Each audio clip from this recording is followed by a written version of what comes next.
네, 안녕하세요. 이민주 육아연구소 이민주입니다. 지난 시간에 이어 영유아 건강검진 후 궁금증이 생긴 부모님들을 위해서 발달 정밀 검사에 대해 더 알아보려 하는데요. 충북대학교 병원 정신건강의학과 교수이자 발달장애인 행동발달증진센터 센터장이신 손정우 교수님과 함께 이야기 나눠보도록 하겠습니다. 안녕하세요, 교수님. 안녕하세요. 저희가 앞서 지난 시간에 영유아 건강검진 발달 심화평가 권고에 대해 살펴보았는데요. 영유아 건강검진 발달평가의 경우 한국 영유아 발달 선별검사 KDST를 이용하여 대근육 운동, 소근육 운동, 인지, 언어, 사회성, 다조 항목을 평가해 양호, 추적 검사 요망, 심화평가 권고, 지속관리 필요 이렇게 결과가 나온다는 것도 함께 알아봤죠.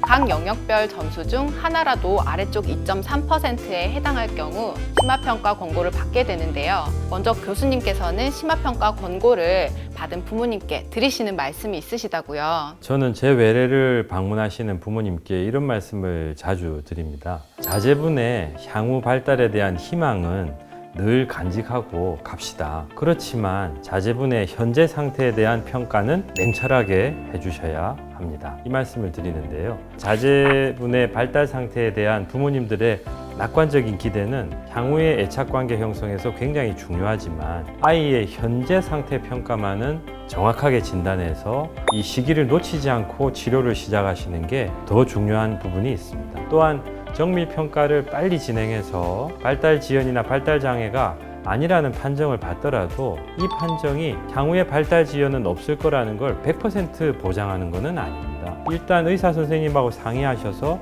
몇 개월에 한 번씩은 면담을 하시거나 혹은 1년이나 2년 뒤에 정밀 검사를 다시 실시하시는 것이 좋다고 생각합니다. 정밀 검사 결과 발달 지연이 아니라고 이야기를 들으면 사실 부모님들은 정말 안심이 되거든요. 그런데 여기서 끝이 아니라 그 후로 발달 과정도 계속 지켜봐야 한다는 거죠. 네, 사실 발달이라는 게 일직선상으로 쭉 간다고 생각하시는데 그렇지가 않습니다. 발달 과정은 울퉁불퉁한 계단 형식으로 이루어지는데요. 그 울퉁불퉁하다는 말은 낮은 계단, 또 쉽게 넘어갈 수 있는 계단도 있지만 정말로 높아서 계단을 넘어가야만 그 다음 발달 단계로 넘어갈 수 있는 그런 계단도 있습니다. 예를 들어서 아빠, 엄마 등의 한 단어 사용은 쉬운 계단은 통과를 했는데 그 뒤에 두 단어 문장 붙여서 쓰기, 넘어가는데 시간이 걸리는 그런 계단이 있을 수 있죠. 특히 안타까운 것은 최근 2, 3년 동안 코로나 팬데믹 시대 때문에 지금의 영유아들은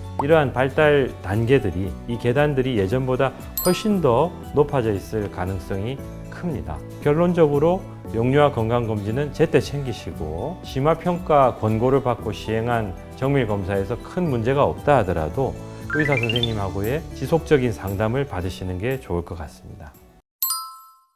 3살 벌은 80까지 간다라는 말이 있듯이 뭐든 어릴 때가 중요하다고 하잖아요. 영유아 발달에도 골든타임이 있다고 들었어요. 혹시 이 골든타임에 대해서도 설명해 주실 수 있을까요? 골든타임은 지연된 발달 상태를 최대한 향상시킬 수 있는 그런 치료 시기를 의미합니다. 그래서 조기 진단을 통해서 빨리 치료를 결정할 때 최적의 골든타임이 결정이 될 수가 있겠죠. 기다리면 좋아지겠지 하고 발달 정밀 검사를 놓치고 지연시키는 것은 아이의 발달 지연의 위험성을 크게 키우는 것이라고 할 수가 있습니다.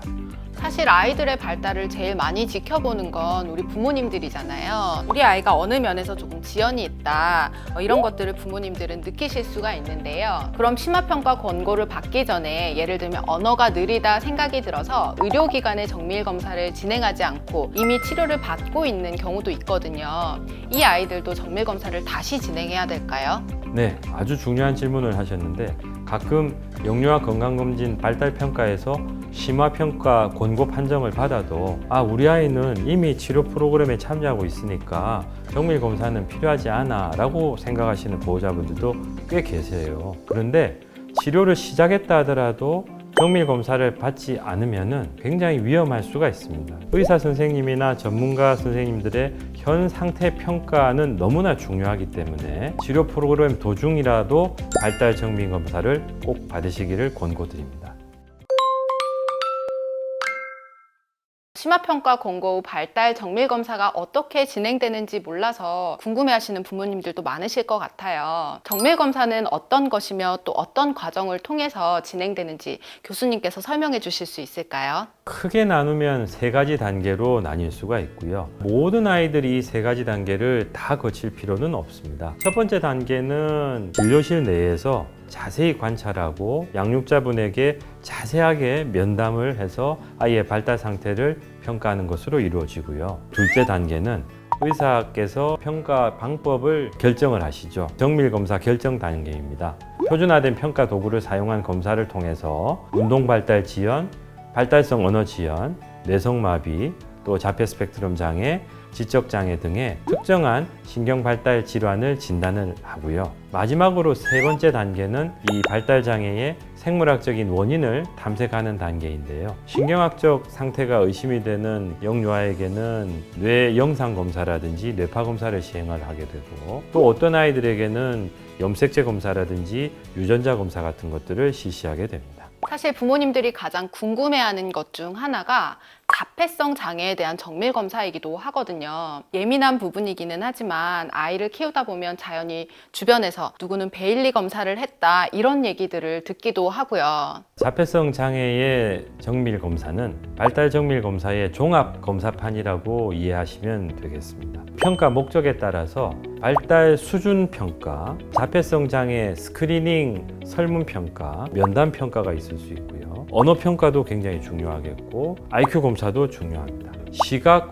운동, 협응 검사, 풀어서 말씀드린다면 보고 따라 그리기 검사가 되겠습니다. 그리고 마지막으로는 아직은 일부 병원에서만 실시가 가능하지만 에이도스2 등의 자폐 정밀 검사 평가가 있습니다. 발달 수준 평가로 가장 잘 알려진 게 말씀하셨던 베일리 검사지만 사실 베일리 검사는 진단 검사가 아니라 발달 수준 검사입니다. 즉 자폐성 장애 혹은 지적 장애를 진단을 할 수는 없는 도구입니다. 그래서 현재는 각 병원 및 의원들이 영유아의 발달 상태를 검사할 수 있는 자폐성 장애 설문 도구라든지 정밀 평가 도구들을 잘 준비해 놓고 있어서 심화 평가 권고를 받은 아이들의 정밀 평가에 대응을 하고 있습니다. 영유아 건강검진 발달평가에서 심화평가 권고를 받은 경우 의료기관에서 정밀검사를 진행하게 되는데요. 국민건강보험공단 홈페이지와 더건강보험 앱에 들어가시면 건강인, 검진기관, 병의원 찾기 메뉴에서 전국의 영유아 발달 정밀검사 의료기관을 확인하실 수가 있습니다. 그런데 제가 만나본 어머님들 중에서 대학병원에 정밀검사를 신청했는데 검사도 치료도 대기가 너무 많아서 초조해하시는 분들이 많으시거든요. 이런 부모님들께 해주고 싶으신 말씀이 있으시다고요? 네, 저 역시 대학병원 근무자이기 때문에 너무나 이 점에 대해서 죄송스럽게 생각을 하고 있습니다. 검사를 먼저 하고 그 검사 결과에 따라서 좀 더 정확한 치료 방향을 결정하는 게 정석이겠습니다만은 현재 우리나라 상황에서는 병원과 의원의 검사 예약 대기 기간도 너무나 오래 걸립니다. 그래서 정밀 검사 예약을 하실 때 의사 선생님하고 상의를 하셔서 검사 시행 전이라도 추천하시는 치료 프로그램을 먼저 시작해서 진행하시는 게 꼭 필요하다고 생각을 합니다. 또한 상급 종합병원이라든지 대학병원뿐만 아니라 일반 병원 및 의원에서도 발달 정밀 검사를 받으실 수가 있습니다. 조기 진단 및 치료는 너무나 중요하기 때문에 정밀 검사가 지연되지 않도록 정밀 검사 의료기관을 선택하실 것을 권장드립니다. 발달 정밀 검사라고 하면 비용의 부담을 많이 가지시는 부모님들도 있을 것 같아요. 발달 정밀 검사 비용이 걱정되시는 부모님들께도 희소식이 있습니다. 심화평가 권고 판정을 받은 영유아에게는 건강보험 가입자는 최대 20만 원, 차상위 계층이나 기초생활수급자는 최대 40만 원을 국가에서 지원한다고 합니다. 다만 동일 내용의 발달 장애로 등록된 경우나 확진 판정을 받은 경우에는 제외된다고 하니 참고하시고요. 지금 화면에 뜨는 서류들을 준비하셔서 지자체 보건소에 신청하시면 된다고 하니까 해당하시는 분들은 꼭 챙기시기를 바라겠습니다. 발달 문제에 따라서 검사 종류가 다양해서 기본 검사만으로 충분한 경우도 있고 또 비용 부담이 좀 더 있는 여러 검사들이 또 필요할 수도 있는데요. 부담하신 검사비를 어느 정도 지원받을 수 있는 제도가 있으니 정밀검사 비용 때문에 망설여 하시는 분들은 꼭 보건소에 문의해서 신청하시면 좋을 것 같습니다. 발달 정밀 검사를 거쳐서 결과에 따라 치료를 받게 되는 아이들도 있겠죠. 진단도 중요하지만 무엇보다 치료를 제대로 받는 게 중요할 텐데요. 그 후에 치료는 어떻게 진행되나요? 치료는 정말 중요한 부분이라고 할 수 있겠습니다. 아마 이름을 많이 들어보셨겠지만은 언어 치료, 응용 행동 분석을 이용한 행동 치료, 발달적 놀이 치료, 감각 통합 치료 이런 치료들이 있고 일부 나이가 들었고 또 필요하다고 생각되는 아동들에게는 약물 치료도 고려를 할 수가 있습니다. 그래서 아이에 대해서 면밀히 관찰하고 자세한 병력 청취 및 정밀 평가 등을 통해서 결과가 나오면 향후 이제 치료에 대해서 논의하는데 꼭 과학적인 연구 방법에 의해서 치료 효과성이 검증된 근거 기반의 치료를 우선 추천하게 됩니다. 오늘 영유아 건강검진 발달평가에서 심화평가 권고를 받은 부모님들을 위해 발달 정밀검사가 어떻게 진행되는지 알아보았는데요. 마치기 전에 마지막으로 교수님께 한 말씀 부탁드리겠습니다. 앞서 말씀드렸듯이 향후 발달에 대한 희망은 늘 간직하고 가지만 현재 발달 상태에 대한 검사는 냉철하게, 이것이 저의 원칙입니다. 그래서 심화평가 권고 판정을 받으셨다면 반드시 정밀평가를 빨리 받으셔서 상담을 통해서 치료가 필요한 경우에 꼭 조기 치료를 진행하시기를 부탁드립니다. 네, 지금까지 충북대학교 병원 발달장애인 행동발달증진센터 센터장이신 정신건강의학과 손정우 교수님이었습니다. 말씀 감사합니다, 교수님. 감사합니다.